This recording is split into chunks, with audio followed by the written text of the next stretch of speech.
Hello everybody, this is Dreamon again, and today I'm gonna do something a little different. I'm not gonna discuss a game or a publisher, but I'm just gonna talk a few minutes about a topic that has been widely discussed on YouTube for over 2 weeks now.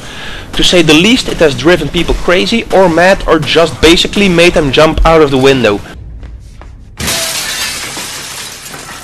Or just hang themselves.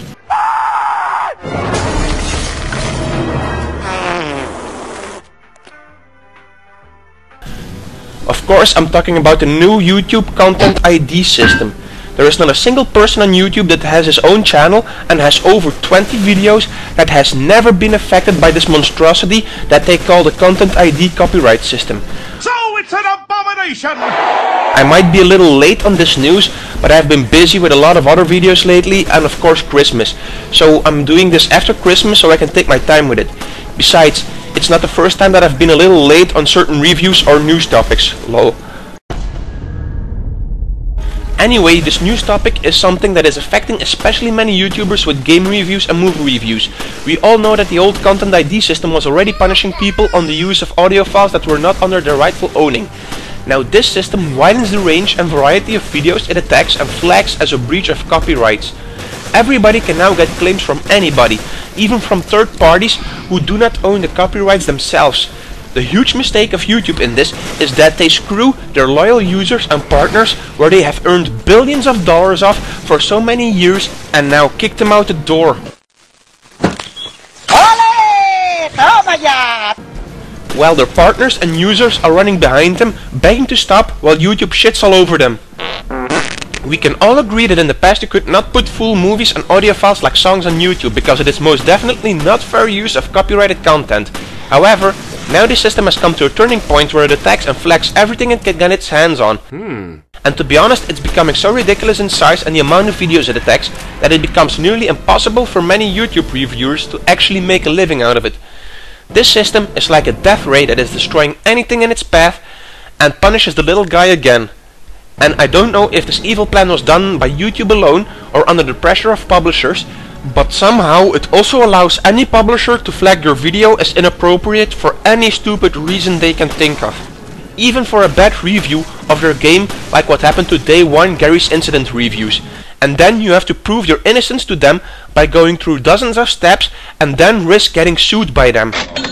Now, I've heard that the suing part is more like a bluff from those publishers, but nevertheless, I wouldn't want to try my luck by suddenly getting my ass dragged to court, kicking and screaming. Ooh, kicking and screaming, please. No!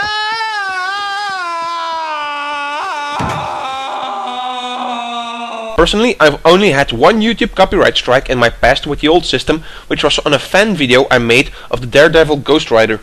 It was a simple compilation I made with the most awesome clips of their DVD with a random song pasted over it. Now, I know that legally I was breaching their copyright in some arguable way. Because yes, it are their clips, but what I want to illustrate with this is something completely different. Because it is a perfect example where the publishers only attack the more popular videos with the most views. Because there are at least 3 other channels that ripped off my video and posted it on their channel, and I even re-uploaded the same video to my channel. But all of those are fine and haven't been touched whatsoever, while my original video of 670,000 views was immediately striked as Content ID match only 2 weeks after I uploaded it. Now, I know that in my case they could rightfully claim it, but the same has happened with Total Biscuit's review of Gary's Incident, which was actually a perfect valid example of fair use of content. But it got striked anyway because it made their game look bad, while other similar reviews were untouched because they had lower view ratings. This just shows that some publishers can abuse this system to personally set public opinion to their hands, because they can influence the public opinion of their product by claiming copyright matches to anything that makes their game look bad. Let's get silly. Now, this was always possible to a certain degree in the past, but now the publishers can get the help of a fully automated system that can flag anything that even remotely resembles their content. The way YouTube handles this really makes me wonder if they were with their own heads up their asses.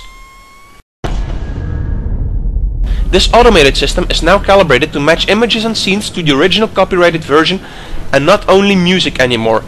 Now, what makes it so much more worse than before is that it can now claim copyright to gameplay footage.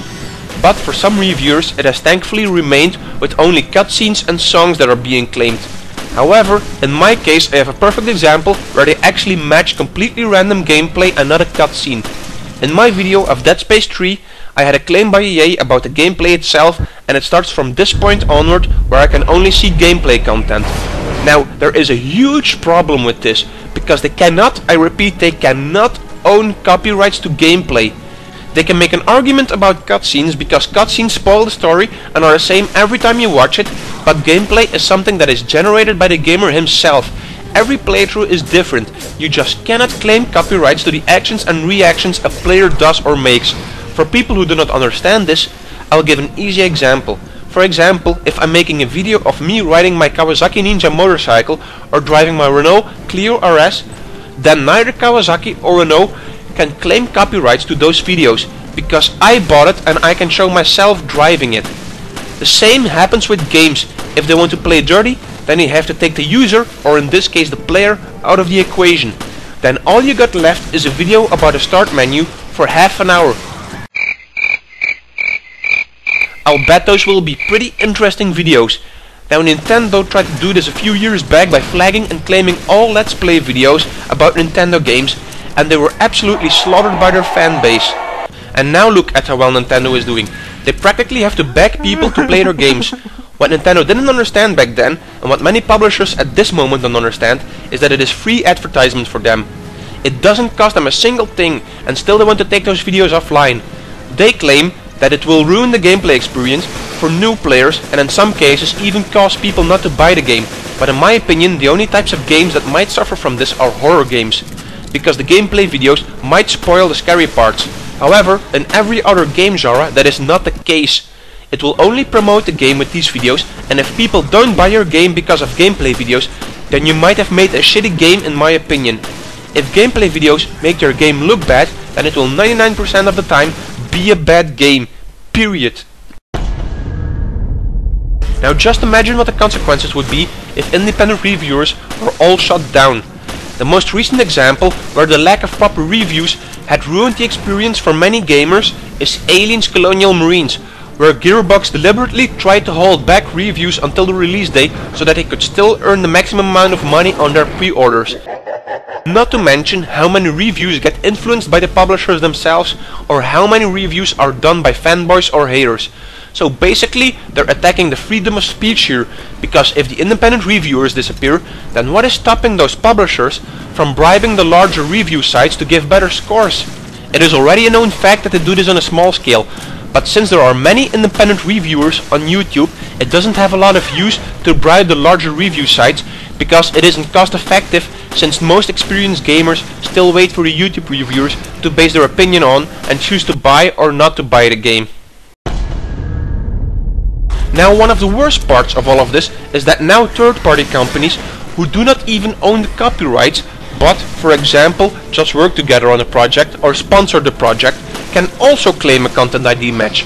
Well, if they want to use the law to claim copyright strikes or Content ID matches, then they should learn to read the law more carefully, because they're breaking the law themselves in 3 different ways.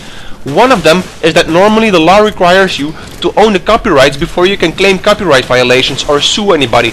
But with this new system, any anonymous fucker can claim the copyright Content ID match and can result in a copyright strike on your channel, which has to be disputed by you and risking yourself getting sued and dragged to court. The second violation of the law by YouTube is that all of these Content ID claims actually fall under the law of fair use, which they're shitting on like an elephant that's drugged with laxatives. The third law that they're violating is that you're innocent until you're proven guilty. Yet with this system you're blamed as a criminal and have to prove your innocence before you can cleanse your name and reclaim your reputation. If this was the case in the real world, then there would not be a single company left standing, because any hillbilly could falsely accuse them of anything they want to, and then that company would have to prove his innocence over and over again and pay all the legal expenses every time over again. Or an even better example is that if a woman that can act pretty good and cry in front of the court in a convincing way, she could actually falsely accuse you of raping her, and you would be screwed in every single way, because you would have to prove your innocence every single time you were falsely accused and have to pay the bills of getting dragged to court every single time. Now, it doesn't work like this in the real world either. because it simply cannot function this way in any other case. Another final argument that this content ID system is complete bullshit is that many Let's Play people or YouTube celebrities like PewDiePie and Syndicate Project are drawing people to their videos because of their personalities. People come to watch them and not the game they're playing. A huge example of this is his Harlem Shake video, which has nothing to do with games at all, and still it has nearly 20 million views. I'll bet that if you give PewDiePie some of the worst games to play with, like for example Retribution Ride to Hell, that he would still get millions of views. Yet, these people get affected the most by this system, and since people like them make their living out of those videos, and they use many songs in their videos as parodies on certain things, then it will be a huge kick in the family jewels for those people if even 20% of their videos gets flagged. Because as long as it remains flagged, it is not making money for them. What's even worse is that if you want to dispute a claim, that the publisher has 30 days time to respond to it.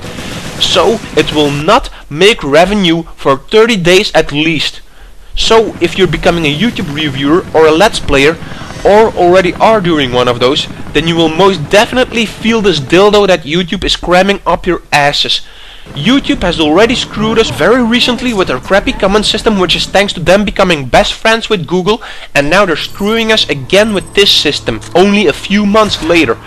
EA has recently been voted as the worst company of the year, but I think that YouTube and Google is not running far behind them. Okay guys, so this was my explanation and opinion on the new YouTube Content ID system. I hope you guys liked it, thanks for watching, and I'll see you guys next time.